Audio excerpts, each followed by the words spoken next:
የዳዊት ሰራዊትና እስራኤል ተዋጉ። ጻፍ ሲናገር የዳዊት ሰራዊት ከገደለው ጫካ የገደለው በዛ ይላል። ታቃላ ዳዊት ሲመጣ ማንም እንደማይቆም አጠገቡ። ሰውየው እኮ በሳይዝ ትልቅ አይደለም፣ ፌቨርድ ሲመጣው እኔ ነኝ ያለ ጦረኛ በፊቱ አይቆም፣ ይርዳሉ፣ ይንቀጠቀጣል። ዳዊት ሲመጣ ሰው አባት አንተ ሳትወለድ እንዲያረጋል፣ ከተወለድክ በኋላ ደግሞ ታውቀዋለህ ምን አይነት ሰው እንደሆነ። አዎ ሲለው እንደዚህ አታርጋለሁ፣ ሌላ ምክር ልምከርህ አለው። እሺ ምከረኛ። ይሄ በምድብ በ50 አድርገህ ልከህ ሰራዊት ከሚያልቅብህ አንዴ እንሂድና አለው። አንዴ ግር ብለን እንሂድና ይኸው እኔ የተጠቀመው ቃል አለ። በረዶ ከሰማይ እንደሚወርድ እንውረድባቸው አለ። በረዶ ከሰማይ እንውረድባቸው፣ አባትህን እናጠፋዋለን፣ እዛ ውስጥ እንዳላፈነን እንገለዋለን ሲለው መጽሐፍ እንደዚህ ይላል፣ ከአኪጦፌል ምክር ይልቅ የኩሲን ምክር አቤሴሎም ተቀበለ ያለ። ከዛስ አኪጦፌል ወደ ቤቱ ሄደ ይላል። ከዛ ደብዳቤ ጻፈ፣ ምክሬን አትሰሙ፣ እኔ እንደኔ ያለ መካሪ በሀገር አልነበረም፣ የኔን ምክር አትሰሙም። የአኪጦፌል ምክር ከንቱ የሆነው ዳዊት ላይ መክሮ ነው። እግዚአብሔር አብሮት ካለ ሰው ጋር እንዴት አድርገህ ትችሏል? አትችለውም። ብቻ እግዚአብሔር ከእናንተ ጋር ይቁም። እውነቴን ነው የምላችሁ፣ ማንም ሊነሳ ይችላል፣ ብቻ እግዚአብሔር ከእናንተ ጋር አይቁም እንጂ አኪጦፌል እኮ የአቤሴሎም የዳዊት እኮ መካሪ ነው ባይዘው። ከዳዊት ግን ግልበጥ ሲል እግዚአብሔር የአኪጦፌልን ምክር ዲመኒክ አረገው። ዲመኒክ ደግሞ የመከረውስ ምክር ሂዱና በቦት እኔ እዚህ ጋር ቆሜ ለመናገር እማልደፍረውን ነገር ነው የመከረው። እማልደፍረውን በእውነት በጣም እጅግ በጣም ክፉ ምክር ነው የመከረው። ልጁም አደረገው ባይዘው።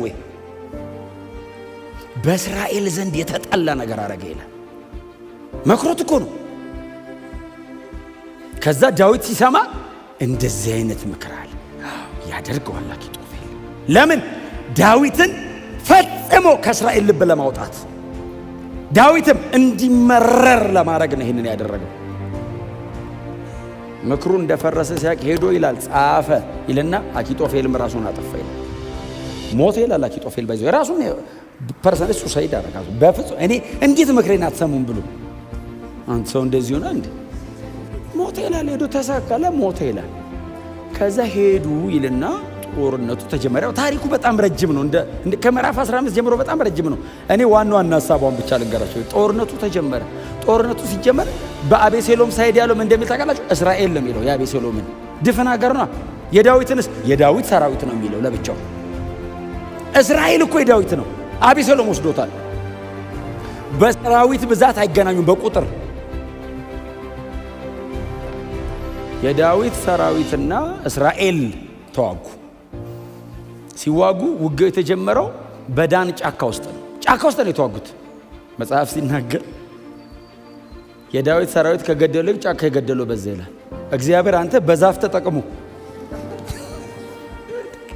ዛፍ ጦርነት ላይ ጫካው ገደለው ይላል። በጣም ብዙ ሰው የዳዊት አይሞቱም እንዴ? የዳዊት እኮ አይሞቱም፣ እዛው ጫካ ውስጥ እኮ ነው ያሉት። እስራኤል በሙሉ በጫካው አለቀ ይላል።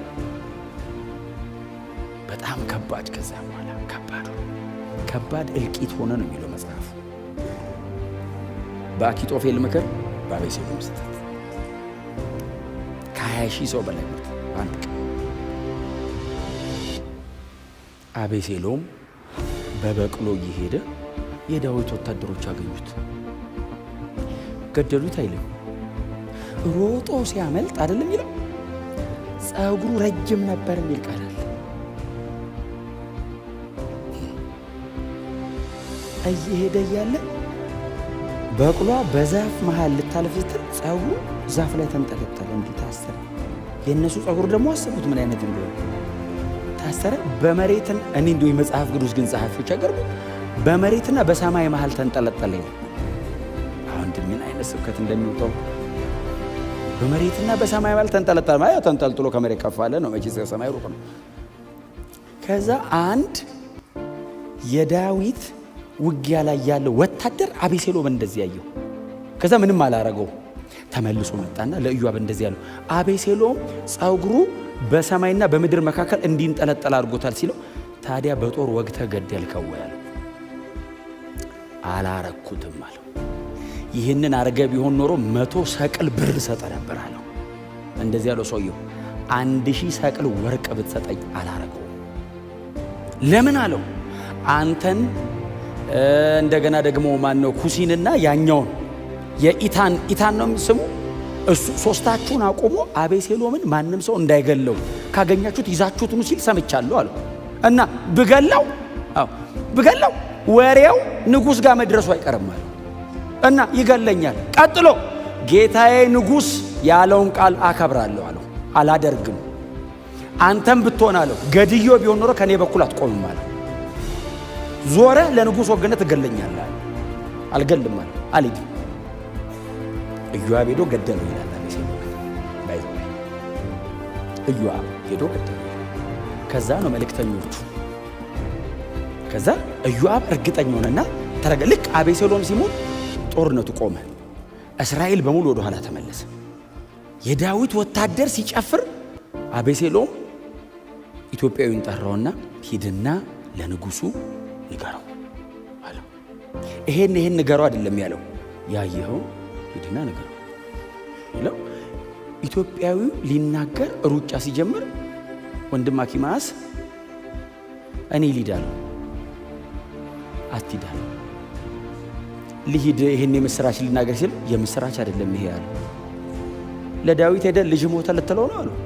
ይገላል እና እንዳትሄድ ሲለው ሽልማት የለውም ሲለው መጽሐፍ እንደዚህ ይላል፣ እባክህ ልሂድ አለው። ምንም ባይኖረውም ልሂድ አለው ይላል። አንድ ሰው ሽልማት የለውም ጉልበትን ለምን ታባክናለህ? ኧረ አትሩጥ ሲለው ልሩጥ አያሸልመኛ ምን አለ ዝም ብዬ ብሮጥ፣ ዝም ብላ እንዳትሩጥ። ከዛ እሺ ኢዮአብ ልቡን ውጥውጥ ሲያረጋው ሂድ አለው። እንዳላየ እንዳልሰማ ሙሉ ነገር እንደሌለ ቀር ሂድ አለው። የኛ ሀገር ሰው ቀስ ብሎ ነው የሚሮጠው መሰለኝ። ይሮጥ እያለ ቀድሞ እኮ ነው የሄደው የኛ ሀገር ሰው። ይሄኛው እናቴ ከኋላው መጥቶ ይላል በሜዳው በኩል ነው ቀደመው። እየሮጠ ሲሄድ የቅጥር ጠባቂው ዳዊት አያችሁ እየጠበቀ ነው። ኦሬዲ ጦርነቱ እንዳበቃ ነገር ሰምቷል።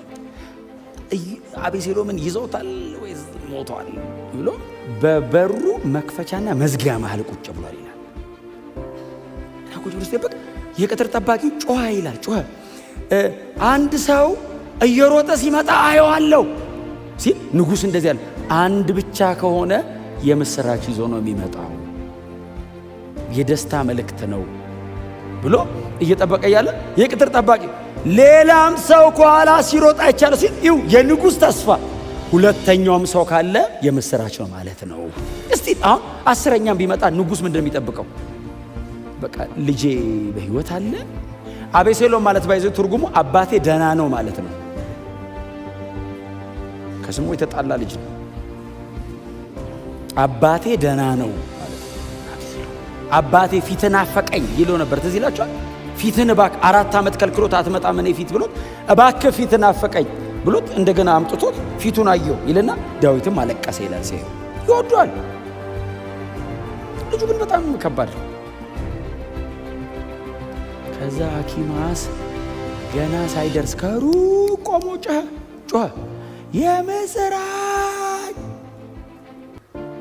የንጉሥ ጠላቶች ሞት ሳይደርስ ይደርሳል እኮ አይቀድመው ያኛው እየጮኸ መጣ። ከዛ ንጉሡ ጋር ሲደርስ መሬት ላይ ለጣለ ይላል። ይህ ፕሮቶኮሉ አበዛዝ ለጣለ መሬት ላይ ንጉሥ ሆይ አለው። አቤት እግዚአብሔር ጠላቶችን ከፊት አጥፍቷል፣ ደስ ይበልህ የምስራች ሲል ልጅ አቤሴሎም ምሰር ኢዮአብ አለው እኔና የንጉሱን ባሪያ ምን አለ አሁን ይሄ ራሱ ኢትዮጵያዊ ቢጠራው የንጉሱ አገልጋይ ብሎ አለፈው። የንጉሱን ሎሌና እኔን ሊልከን ሲል ግርግር ነበራል። አቤሴሎም ሲለው እንደው በእውነት አለየሁት። ገለል በላል ፈቀቅ ብለህ ቆም። መልእክት ሳይኖር ነው እንደዚህ ኮናቸው ሰው መልእክት ይዘህ ሩጥ በሉት። በደንብ ንገሩት። መልእክት ይዘህ ክብር ለእግዚአብሔር ይሁን። የምትናገሩት ነገር ይኑራችሁ። መልእክት እኛ ደግሞ አለን። እኛ ደግሞ አለን። መልእክታችን የታወቀ ነው እለዋለሁ። እና አላየህም? ግርግር ብቻ የሆነ ረብሻ ነገር አይቻለሁ ሲለው ልጅ አቤሴሎምስ አንተ ያን ሁሉ ወከባ ብጥብጥ እያየህ የንጉሥ ልጅ አላየህም? ግርግር ነው ብቻ ወከባ። ፈገግ በል። የሮጠውን ሩጫ፣ የደከመውን ድካም፣ የጮኸውን ጩኸት፣ ያን ሁሉ ልፋት ዜሮ። ፈገግ በል። እኔ እንደዚህ አይነት ነገር ጥበቃ ነው ቁጭ ያልኩት። አፍተር ኦል ወዘ ኪንግ ንጉሥ ነው ደግሞ የሚፈራ ንጉሥ ነው። እስራኤል ንጉሥ ዞር በላለው። ከዚህ ኢትዮጵያዊ መጣ። እሱም ዝቅ ብሎ የምስራች ንጉሥ አለው። እግዚአብሔር ጠላቶችን ድል አድርጎልሃል ሲለው ልጄ አቤሴሎም ሲለው የንጉሡን ጠላቶች የሚጠሉህን በሙሉ እንደዚያ ወጣት ያርግልህ። አቤሴሎም ሞቷል። ንጉሥ ተቀምጦ መቆየት አልቻለም። አቤሴሎም ሞቷል። ከወንበሩ ብድግ አለ ዳዊት አይደል አለ። ወደ አንቱ ገባ፣ ትቷቸው ገባ። ወደ ሰገነቱ ወጣ፣ እያለቀሰ ወጣ። ወይኔ ልጄ አቤሴሎም ብሎ ጮኸ። በአንተ ቦታ እኔ ብሆን አንተ ከምትሞት አሁን እንደዛ አሳድኸኝ ብትገለኝ እና አንተ ብትኖር ይሻላል ብሎ ስቅስቅ ብሎ አለቀሰ።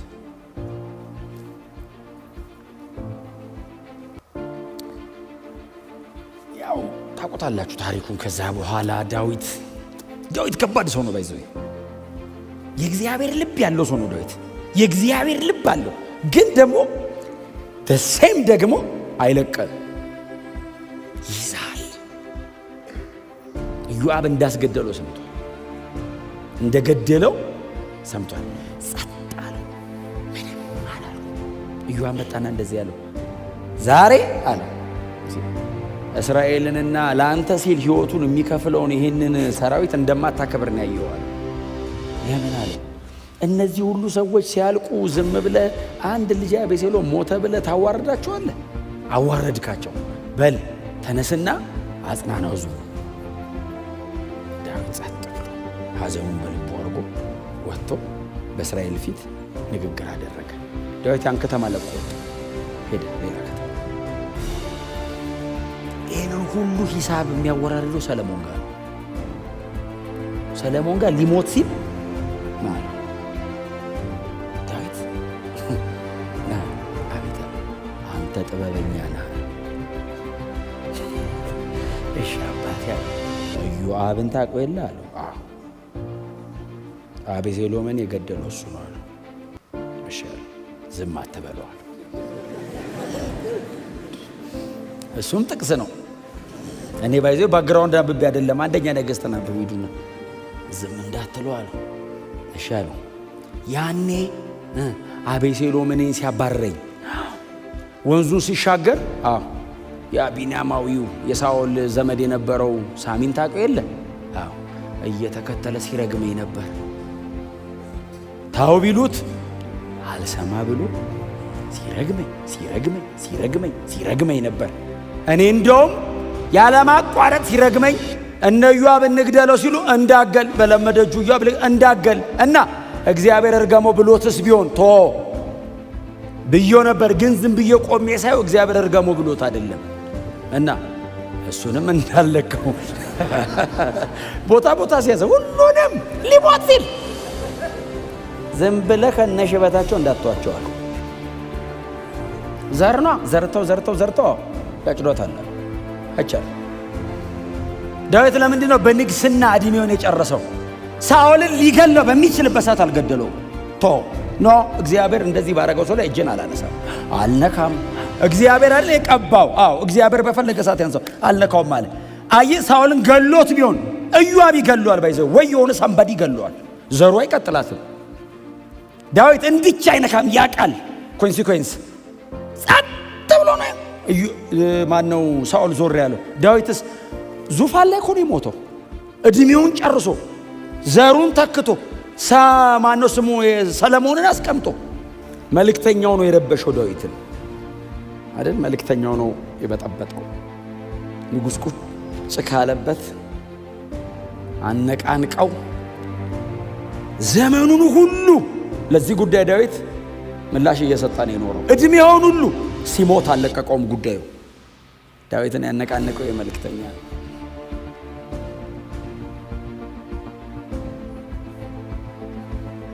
እግዚአብሔር የምንናገረውን የሰጠንን መልእክት እስከ መጨረሻ ይዘን እንድንቆይ ያርገን። መልእክተኞች ነው።